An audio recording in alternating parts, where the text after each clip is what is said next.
سلام و وقت بخیر دوستان. امروز میخوایم درباره یک اپلیکیشن که چطور میتوانیم کلاینت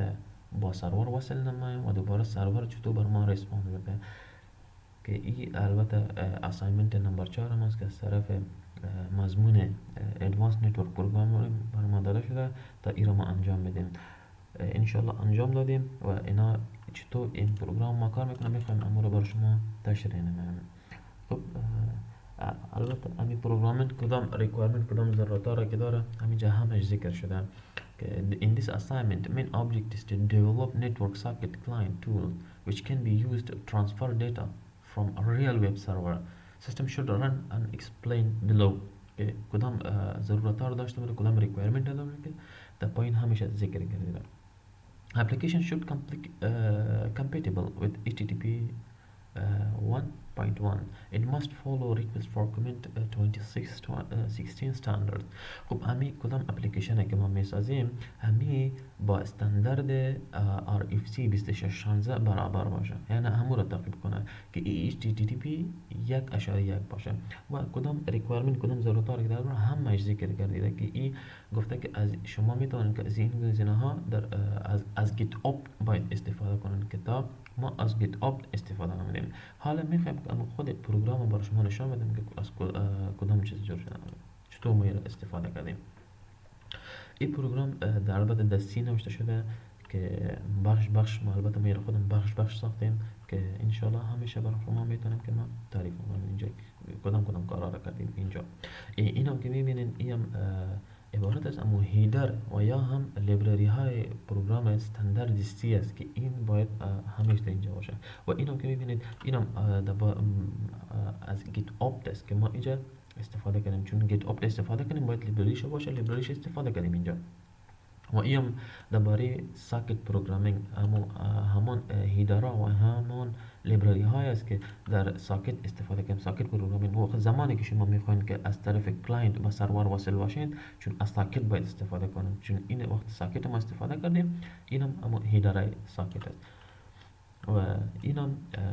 مین است. هر پروگرام باید از خود یک مین داشته باشه که این همچنان ما اینجا مین تعریف کردیم و نگفتن همانه که ما در پروگرام سی استفاده کردیم. همین پروگرام خودم ما جور کردیم در پروگرام سی و اینم زمانی که یوزر نو یوزر جدید کد میبینه چون دقیق نمیفهمه که همین چی است، چون این همون راهنمایی است به خاطر همین یوزر که کدام کارا رو اینجا انجام بدم که چی باید دست بیارم همیشه ما اینجا ذکر کردیم. و اینو که میبینین همان ولیو ها برای وریبل ها کدام ولیو ها رو جور کردیم که همیشه اینجا ذکر کردیده که همه اینها رو ما رو در پایین همیشه استفاده کردیم، چون زمانی که میخوای که یک چیز در خود کدینگ اضافه نمایی تو در بالا باید معرفی کنیش که فلان چیز یک شناسایی مثل شناسایی که بالا برش بگو که فلان یعنی فایل، چون فایل این پروگرام اگر در پایین ما ذکر میکردیم چون این فایل برش تعریف کردیم پایین این فایل برش تعریف کردیم که تو فایل ما این فایل است که تو از روی ازی برام بخوان، چون این هم بسیار ضرور است در هر پروگرام وریبل ها که چطور ما رو تعریف مینماییم. و اینم از گیت آپ استفاده کنیم. گیت آپ یگانه پروگرام است، چون این ریکوایرمنت از این پروگرام ما بود که باید ما اپلیکیشن ما بود که باید ما همین گیت آپ استفاده میکنیم و تا جای ما گیت آپ استفاده نمودیم، چون این 8 گزینه داره که اگر یوزر سی رو فشار بده چی انجام شود، اگر یو رو فشار بده چی انجام شود، ای رو فشار بده چی انجام شود. این همه اینها رو ما در پایین ذکر نمودیم که باید از سویچ کیس استفاده کردیم اگر سی رو فشار بدم، چون سی یعنی اما خود سایت برام وب پیج برام اگر ماینس سی بزنم و وب پیج اینپوت کنم چی برام بکشه و همچنان همیشه اینا رو استفاده کنم. منفی یو برای یو آر ال ما استفاده نمودیم که opt argv، چون opt arg زمان ما میتونیم که opt arg استفاده نمونیم، یعنی کار opt arg چیست؟ کار opt arg این است که زمانی که ماینس سی یعنی ماینس یو ماینس سی همیشه ما استفاده نمودیم، چون زمانی که وقتی که یوزر ماینس سی رو فشار میده opt arg وظیفهش چیست که جستجو میکنه که ماینسی رو در کجا فشار داده که من اینجا بهش بگیرم و اکزیکیوت کنم. ما ای را همچنان استفاده کنیم که بخاطر یوزر ایجنت از اچ هم بخاطر هیدر به نظرم بالا میبریم، میبینیم فار اکسترا هیدر از و زمانی که تیر فشار داد البته از داخل فایل برم بخوانم و او را همچنان از کدام فایلی که ما میگیریم دوباره در کجا برام نوشته کنه این را همچنان این ذکر نمودیم و این هم دی و جی و همیشه انشالله گیت میتود و پست میتود این همه را انشالله برای شما اینجا عملی نشان میدیم. چون اول باید گفته شود که درباره گیت و پست تفاوت اینا چیست. چون در گیت زمانی که امو دیتا یک جا با هیدر در سرور بره اینا ما گیت میگیم و زمانی که اگر پست بود باز دیتا در بادی میره دیگه. اینی تفاوت بین گیت و پست است که اینا همه کدینگ درباره سی اس ساکت است که اینا باید بدانیم، چون اگر ساکت پروگرامینگ نفهمیم چون نمیتونیم که باز کلاینت با سرور وصل نماییم. چون این پروگرام بود که کم تشریح نمودم. حالا میخوایم که همین پروگرام ما چطور اکزیکیوت کنیم و چطور ازش استفاده کنیم. چون اینجا باید ما فایل زیلا داشته باشیم و پوتی داشته باشیم که وقتی که فایل میگیره و در پوتی بر ما اکزیکیوت میکنم. این فایل زیرا است که اما سایت است، نمبر است، پاسورد است و پورت نمبر هم 22 است. وقتی که دایر مینماییم و اینپوت مینماییم فایل داخل مینه که چون امی فایلم به نام چی است HW4 است که این داخل نمونه میخوام در پوتی حالا این مورا اکزیکیوت نماییم. بخاطر اکزیکیوت نمونه چون اول پیش از همه اول صفحه پاک مینماییم. خب کلیر کردیم و بخاطر اکزیکیوت نمودنش اول میبینیم که فایل ما آمده یعنی ls مینماییم. زمانی که ls نبود اینجا میبینیم فایل ما به نام چی بود. فایل ما به نام HW4 HW4 انا HW4 آمده امی فایل ماست HW4.c البته .c باید همیشه همراهش باشه چون بخاطر اکزیکیوت نمودن از gcc hw4.c minus o که اوت برنامه چی برام بکشه hw4 برنامه اوتپوت شده بکشه. خوب اکزیکیوت انجام شد، کامپایل شد. حالا ما میخوام که اکزیکیوت نمیم. بخاطر اکزیکیوت نمیدون از دات سلش استفاده میکنیم دات سلش و همون فایل کامپایل شده گیره hw4 فشار میدیم. وقتی که امیر اکزیکیوت نمودیم بر ما این معلومات را کشید که تو چی میخوایی که انجام بدی. اگر ماینسی را هاست و پورت میخوایی هاست و پورت داخل مینمی تو ماینسی نوشته کو minus u by u خاطر URL d for sending the post data to body minus g for HTTP GET request instead of post minus h for extra header include in the request sent to server و همچنان تا a. این حالا ما میخوایم که اول از minus c و minus a استفاده کنیم که هاست پورت برش داخل منم و یوزر ایجنت هم برش داخل منم که برای ما اون گیت نیست وقتی که با سرور انتقال میشه اما معلومات برای ما بدم. چون بازم براش اکزیکیوت مینماییم HW4 و minus c کدام ویب پیج هست db.cio هر کدامیت که بخواین برتن بکشین db.cio.edu.tr ما خود پانتون قبرس هم داخل نمودیم که میخوام که امی را بکشم در سرور امی اپلای میکنیم که بر ما چی ریکوست میده و یوزر ایجنتش هم ماینس a براش میتونیم که یوزر ایجنتش هم چیز خودم هست مدل هستی عبدالعزیز. خب اکزیکیوت شد. وقتی که اکزیکیوت شد میبینیم از این جوابات مسیج سند شد به سرور و اینم از گیت میدید است که یوزر ایجنت هم خودم عبدالحسیب چون ذکر نمودم همیشه آمد و HTTP یک چون ای هم یکی از ریکوایرمنت بود که باید HTTP 1.1 و 2616 همو ریکوست فور کامنت همو استاندارد تعقیب کنه چون 200 اوکی چون این چندین رقم است 200 بود اوکی است یعنی دقیق شد یعنی شما در کدام وب پیجی که ریکوست کردین او درست بوده و پیجتان کدام مشکل نداشت همگیش درست بوده و از این به بالا 404 شد 303 شد 300 چند شد 500 چند هرچی بالاتر میره اما چیزش از بین میره مدار اعتبارش از بین میره و این از کدام دید و این همه معلومات ها وقتی که بر ما ریکوست میکنیم این همه معلومات اینجا نوشته شده است و این هم بادی است بادی کدام مسیج ماست کدام چیزا رو داشته باشه همیشه این ذکر میگرده خب حالا من یک دیگه ویلیش اکزیکیوت منم میخوایم که ماینسی و ماینسی رو استفاده نمونیم ماینسی و ماینسی رو خب ماینسی رو می نویسیم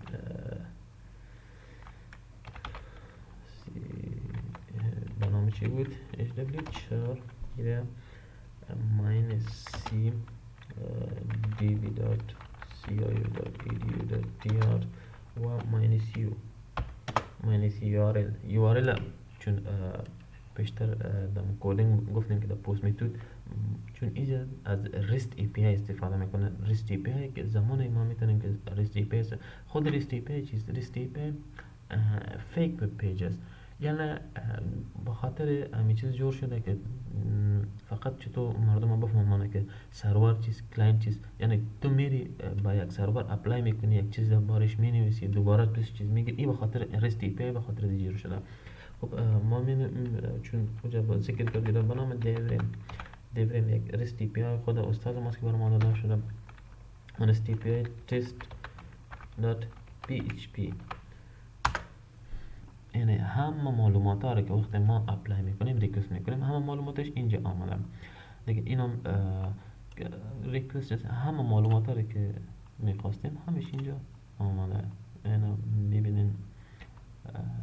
مسیج سنت خب مسیج گیت است دیوریم تست اینی مسیج تو اینی وب پیج تو اپلای کردی و هاستم اینی هاست بوده 200 اوکی این همه معلومات رو ذکر کردم خب در بخش بادیش میریم for sending the positor in to body خب با زمانی که وقتی ما دیر فشار بدیم اما کدام معلومات رو که وقتی ما با سرور روانی کنیم این معلومات رو اینجا برای ما نشان نمیده این همیشه در پست میکنه در بادی برای ما نوشته میکنه حالا همین رو انجام میدیم -d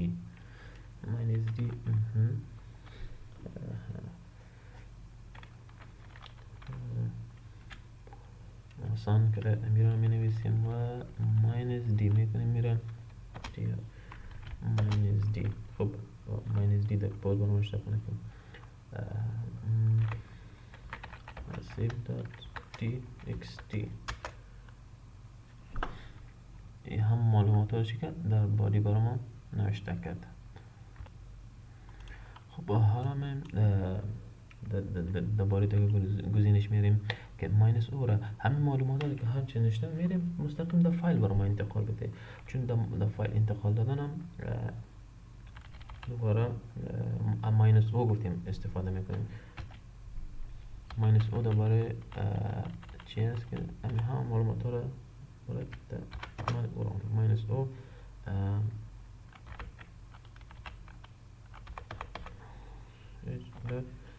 txt the information has been written to file خب میگه همه معلومات رو که چیزا ذکر کردی در فایل رفت با نام چی بوده من نام با نام چی دادیم hhh من اینجا hhh آمده نامده یک ریفرش مینمیم hhh اینجا نست hhh این نیسته تکست فایل است خود مینمیم صفحه فایل زیرا را خود مینمیم در اسکرین کاپی مینمیم در اسکرین کاپی نمیدیم میره باز مینمیم هنا میبینیم همه معلومات را بر ما در تکست نوشته کردم و دوباره میریم کدام بخشش که باقی مونده همون اکزیکیوت می‌نمیم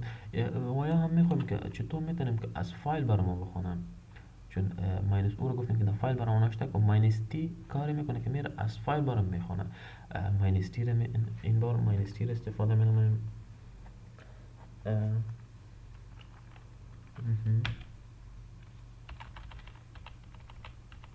ماینس تی بنام چی بود فایل ما بنام تی اکس تی انتر می‌نمیم این همه معلومات ها که در همون فایل ما نوشته شده اینجا میخونه از فایل بر ما این بار خوند چون این بود درباره همی که چطور ما میتونیم که اپلای کنیم برای اینجا و چون یکی از ریکوایرمنت از این پروژکت ما این بود که شما باید مستقیم ایرا در گیتاب بر ما اضافه نموده از گیتاب چون گیتاب یکی از چیزی که میتونه که یعنی چندین کارمندا که یکیش در یک جای و کسی دیگه گوشه جهان است چطور میتونن که دیگه استفاده کنن ارتباط داشته باشن از گیتاب استفاده میکنن چون گیتاب به شما در این نوع باید یک اکانت گیتاب داشته باشین که هم اکانت گیتاب هم است و این هم امو پروژه که جور کنم بودیم هم هستن و چطور در گیتاب ما همین فایل فرستاده میتونیم از باش استفاده میکنیم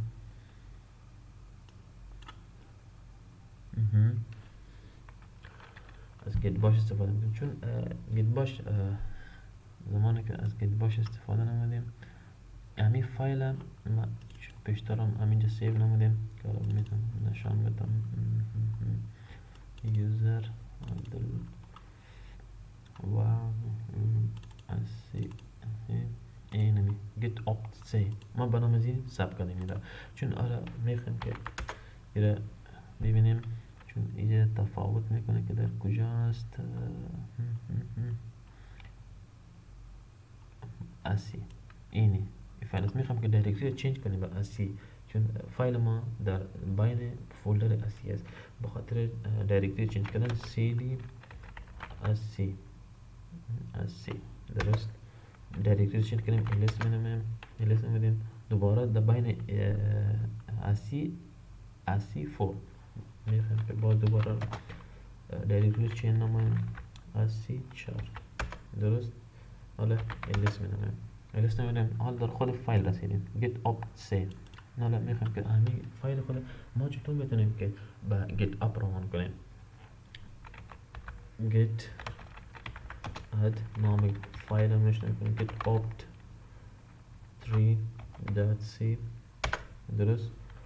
میبینیم که آیا همین فایل ما را گرفت یا نه get status nothing to commit working frequently چون می هیچ چیز نداره که تو کدام چنج درباره در اون فایل کدام چنج نآوردیم خب خیر همین رو میخوایم که روان کنیم git commit میکنیم git commit -m و درباره چی میگم this is my last file this is my last file ready for upload درست انتر می‌نمایم خب your branch is up to date with origin main nothing to commit working for clicking okay میگه edit is که ready to upload نه get push میکنیم get push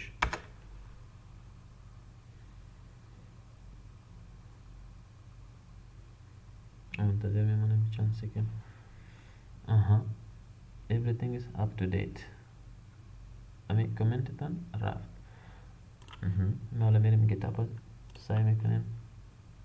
گیتاب فایل ما همین فایل است کامنت 13 کامنت داریم ready to update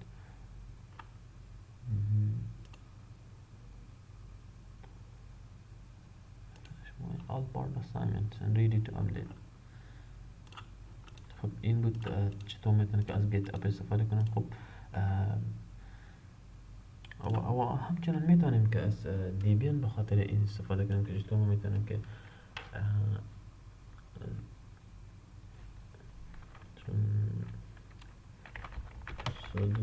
چون اما این کار نمیکنه در اینجا، چون بعضی فایل هست که اینجا خوانده میشه اما خوانده نمیتونه، سرور فایلش هست اینجا نمیتونیم استفاده کنیم که آپ اینجا هست ما نمیتونیم. خب دوستان یه بود پروژه ما که تاییدم تشریح نمودم، امید که خوش کرده باشیم. تشکر، جهان سپاس.